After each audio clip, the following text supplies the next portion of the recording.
Hello YouTube! It's been 2 years since I started this channel and I decided to bring you guys a different kind of video. I'm super excited for the new year with Fourscore, with my channel, and a bunch of other stuff. To kick things off, I'm branching out, and I figured what better way to do so than to talk about my second favorite pastime after video games, anime. I've liked anime for as long as I can remember. I watched it after school, I watched it late at night, and I still watch it quite often. I've always appreciated anime as a work of art. It's awesome. The culture, the storylines, the characters, the art style, it's special to me. And if you think I sound like a raging nerd now, just wait until I actually get this list started. Just a quick note though, this list is my opinion. These anime mean something to me, and if they don't mean something to you, that's cool. I actually like hearing other people's opinions on anime. It's really interesting to hear what other people think. So if you have a different anime that you like and it's not on this list, leave it in the comments below. I won't waste any more of your time, so without further ado, I present to you Coolsye's top 10 favorite anime of all time. Go!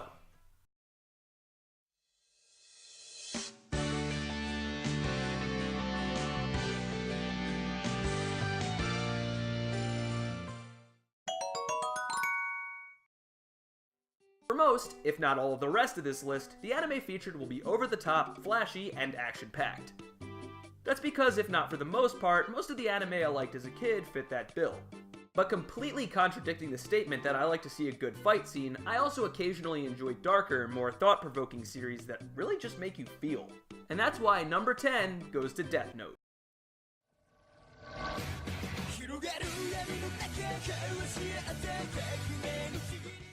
Death Note is such a melancholy series with one of the most riveting storylines that I've ever experienced. The anime is a suspense thriller from start to finish, and it's worth noting how well the main characters are written. L is by far my favorite character in this series. He's just so funny. And awesome. And funny. The storyline of Death Note focuses around Light Yagami, finding a mysterious object called the Death Note, which can kill another human being simply by writing their name inside. In case of spoilers, I won't delve much further into the story than that. It's a relatively short series, but it feels so long, probably because of how thought-provoking each episode is and how much it really envelops you and forces you to choose a side. I guess it's also worth noting how amazing L is. Again. And how much everyone hates Misa! I'm really sorry about that. Disclaimer, I hate Misa, therefore you hate Misa.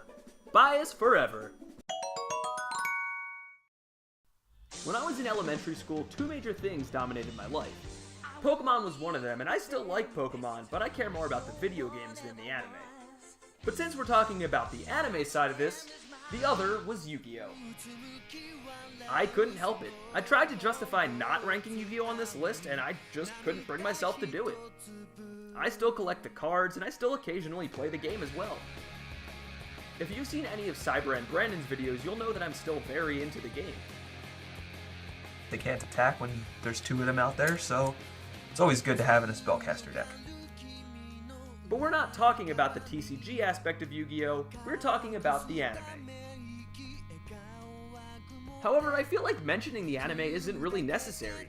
If you haven't heard of or seen at least one episode of Yu-Gi-Oh!, you must be living under a rock. The original Yu-Gi-Oh! May have ended over a decade ago, but the franchise has since spawned 4 other anime. The second of which actually ranks alongside the original on this list.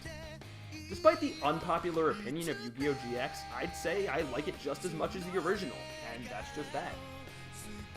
I don't even really have an entirely complex reason, I just really enjoyed the series. I mean, the intro and sometimes outro theme I use for my videos is the theme of the main character, Yu-Gi-Oh! GX. To sum things up, Yu-Gi-Oh! GX is also quite possibly the only anime that I prefer in its original Japanese voice acting. And with that, the reason I love both series is simply put, because I loved them as a kid. Draw your last pathetic card so I can end this, Yugi. My grandpa's deck has no pathetic cards, Kaiba, but it does contain the unstoppable Exodia. Strangely enough, even growing up in the early 90s when they seemed to be all the rage, I've never been an entirely huge fan of mecha anime. I mean, what's not to love, right? Giant robots? Fighting? How can you not love that? Okay, it's not that I don't like mecha anime. It's more that none have really struck me as one of my top 10 favorite anime. Aside from one in particular, and it's one of the many Gundam series no less, Gundam Wing. I suppose I'll come clean about this now. Most, if not all, the series on this list began and concluded in the late 90s or the early 2000s. I guess I just either have nostalgia blinders on or I just really like older anime. Anyway, the reason I prefer Gundam Wing over the other Gundam series is for no other reason than that it was the first I saw. It's the one I remember the most and found the most memorable. No matter how many times someone mentions Gundam to me, Gundam Wing is the only one I think about. I never even realized how much I truly liked the series until I went back and watched the first couple of episodes again, and I found myself fanboying over it all over again.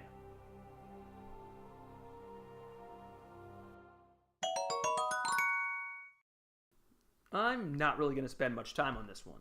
It's One Piece. That was a damn good build-up, eh? Let's face it, I'm bad at this. But really though, One Piece, despite the fact that everyone and their grandmother loves this series and has talked about it at least once on YouTube, I'll beat the dead horse one last time. One Piece is freaking awesome. It's a show about pirates with superpowers fighting over buried treasure and is one of the longest running series of all time. I think the thing that makes One Piece stand out amongst the other anime epics like Bleach or Naruto is the grand sense of adventure. Everybody wants to go on an adventure, and One Piece takes you on one of the craziest.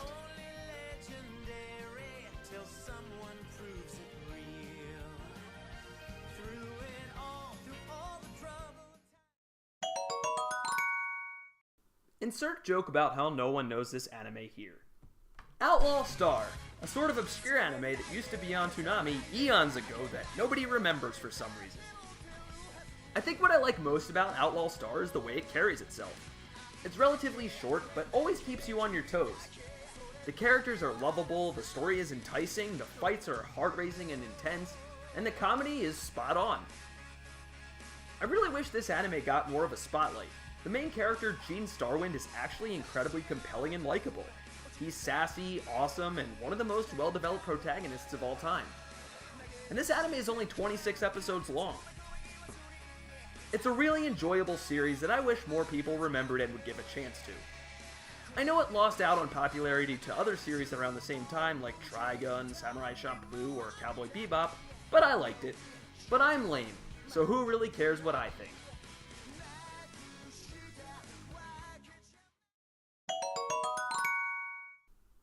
To not include this anime would be a crime to humanity. Dragon Ball Z was undoubtedly the first anime I ever watched, and the first one I truly learned to love. It was the first thing I'd want to watch when I got home from school, it was the first thing we decided to play at recess when I was at school, and it was the most frequent topic that got brought up amongst my group of friends at school.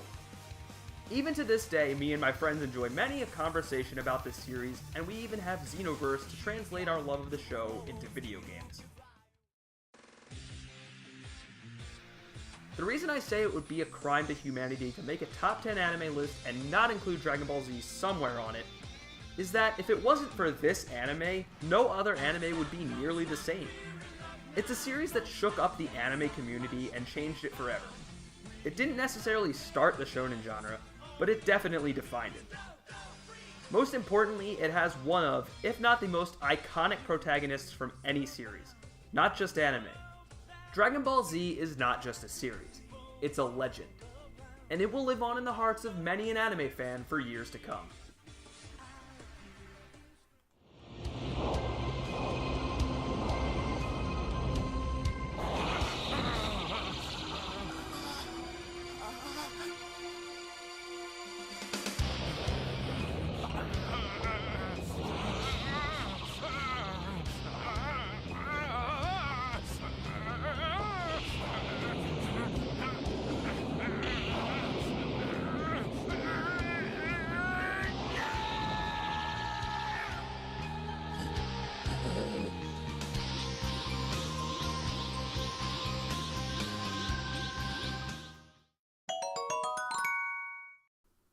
Dragon Ball Z was the first anime I ever watched.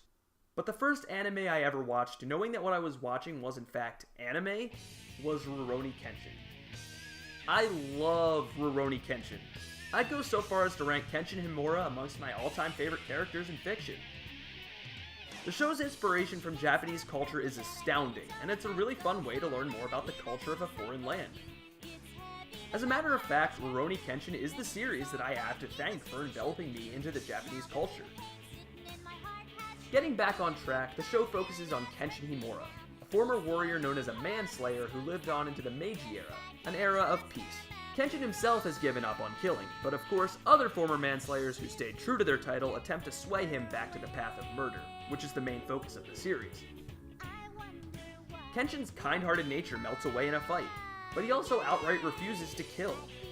His resolve is what makes him such a likable and interesting character.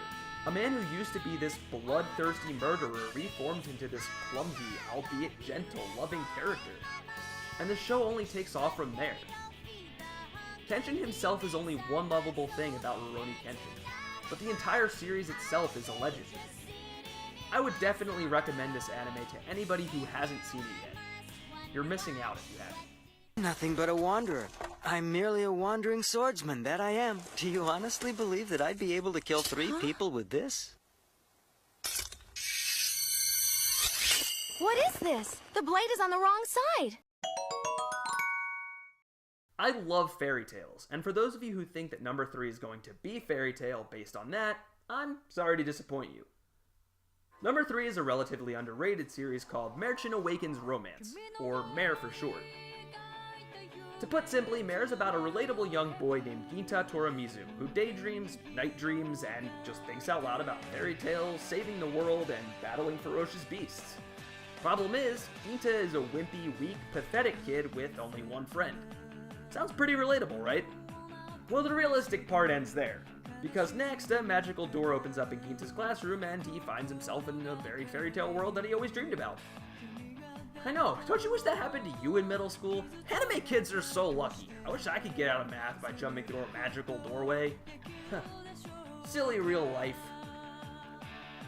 Here, Ginta meets some very colorful characters like Dorothy and Jack. There's some other characters in there and much more depth to the series than what I've spoken about, but I figured I'd stop there and let you guys decide whether or not you want to watch it for yourselves. Like I said, this series is criminally underrated, and I'd love to be the reason that more people watch it. So if you haven't yet watched Mare, do yourself a favor and go watch it now.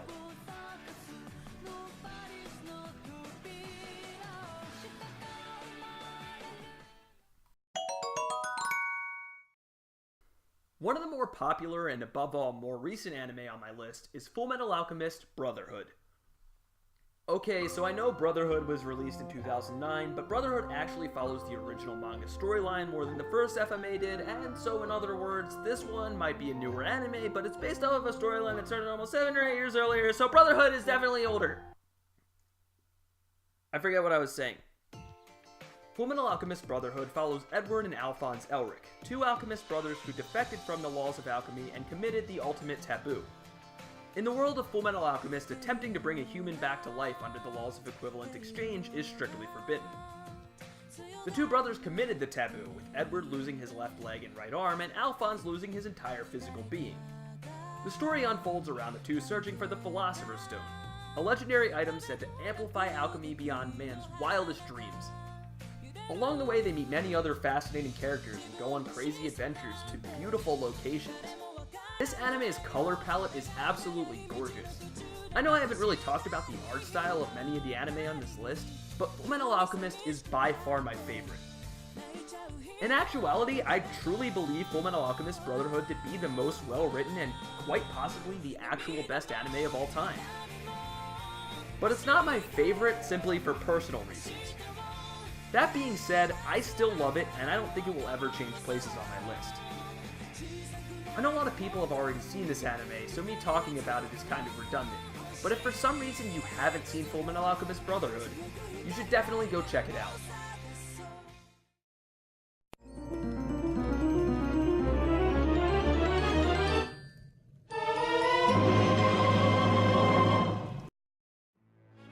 So I've probably talked your ear off enough about anime by now. But that's just because there's a whole lot to say about some of these series, and this one may just have the most to say about it. This is my favorite anime of all time, so it may be hard to avoid talking about it on and on and on and on, and you get the idea. My favorite anime of all time is Yu Hakusho.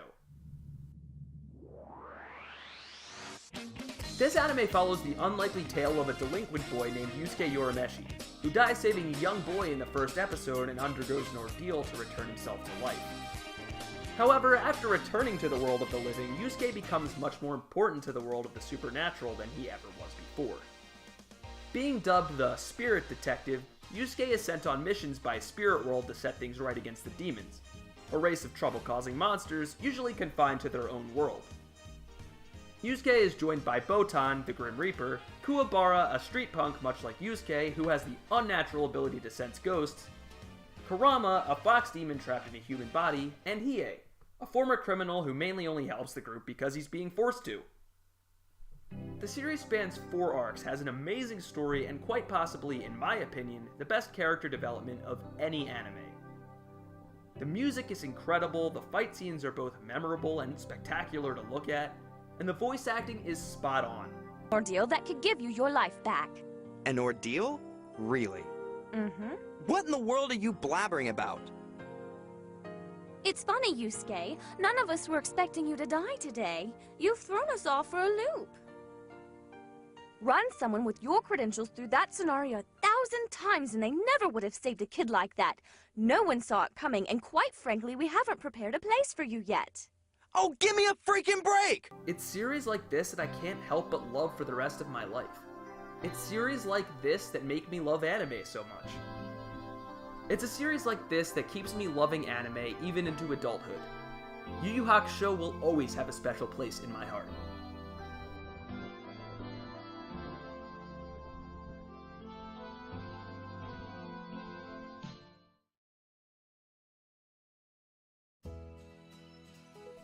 Hey guys, thanks for watching. It's been 2 years since I started this channel, and I've been enjoying every second of it. I know I haven't been uploading very much, but trust me, I'm working on that. Life just gets in the way a lot. But keep on the lookout and be expecting more from Coolsye, Fourscore, Cybren, Brandon, and Jackal very soon. If you want to take a look at my last video, click here. It's a review of bad eShop games. And if you want to check out Fourscore, you can click there. Oh, and stay tuned, because 5-Star of Fourscore is also starting his own channel very soon. Until next time, guys, peace out.